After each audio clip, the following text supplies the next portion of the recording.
Congratulations on this. And how exciting for you was it to, get the approval from Janet, the author? Yeah. Because, 18 years she was kind of looking for somebody to play Right. Stephanie, and then you were the one. A little daunting, exciting? Yeah, no, it was terrifying, and the whole process of making the film, it was terrifying because I just, I wanted to honor the books, and I had become such a Janet Evanovich fan myself that, I didn't want to disappoint the fans, myself, her. So it was huge when we got the call that Janet liked the movie. It was, the relief I felt at that point was, I can't even put into words.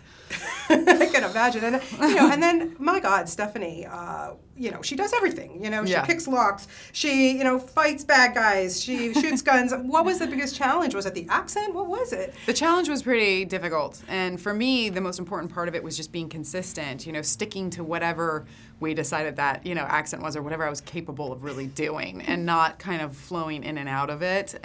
So there were moments, you'd be on set and I would do my scene and then I'd walk away and watch it on the monitor and be like, we gotta go back and do that again. I'm clearly not talking in the Stephanie accent. And that's my biggest sort of pet peeve in films when the accent comes and goes. It drives me nuts. So I just didn't want to, I wanted to nail it. It's hard though. I'm not one of those actors who can just whip out an accent. Well, I think you nailed it pretty good. Oh, well, thank you. Well, you're welcome. Okay, 2 words. Debbie Reynolds. Yeah. Oh my gosh. Yeah. Pinching yourself working with a woman like that? It was really thrilling when they said, we got Debbie Reynolds. And I was like, wait, what? Are you serious? She's going to come here. She's going to play this role. And the first day, we had this scene where she comes to Stephanie's door and to pick her or give her the car or whatever, and it was my first scene with Debbie Reynolds, and we're rehearsing, and I open the door, and there she's standing.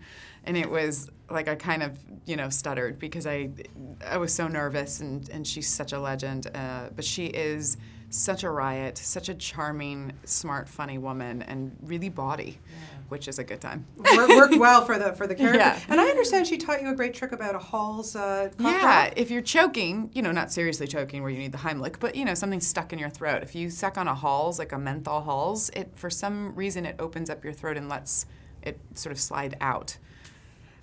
Okay, where did she learn this one? I have no idea. And I was so sure that she misunderstood my coughing and thought I was sick. And I kept trying to tell her, no, I'm not sick. I'm choking on something. And she kept saying, no, you need a Halls. You need a Halls. Get her a Halls. And so then I'd take the Halls and it works. And I was like, oh my God, Debbie, that actually worked. And she was like, yeah, old people, we know a lot of stuff and we want to pass it on before we die. Good like, for her. What else you got? Exactly. Thanks for sharing. Should we make a list? There is great chemistry between you and Jason O'Meara. Okay, yeah, tough life, he's really hard to look at. But, you've worked with so many great actors. How do you know when you've got chemistry? You don't. You just don't. And it's a total crapshoot. And we read together before filming began and stuff and met and everything. And, this is a guy I really like. He's super attractive. And this, 1 hour meeting, all I can tell is he seems really cool, and it could be great or it could be awful. You never know. First day of filming, the first scene we shot, then I was like, we got this, because he's such a strong actor and such a great presence, and it was really a fun challenge for me to just keep up with him and bounce off of him, and I think that's what sort of creates that heat, that electricity, is when you're like, trying to keep up with your fellow actor. Yeah, it's great stuff with the two of you. Okay, I've never been a blonde, but do blondes or brunettes have more fun? I think it totally depends. I had a lot of fun as a brunette. I thought it was really kind of exotic, and I thought it made me feel more elegant or something. And the blonde is more bubbly and bright and fun in that way, Yeah. You, of course, is our producer on this, and you do produce a lot of films. How do you know when you want to produce something or not be in it, or what kind of grabs you to be a producer? Well, for me at this point, I almost want to be a producer on everything because I really enjoy it, and there's this sort of wonderful element of surprise to it that I am not used to because it's a new sort of venture for me.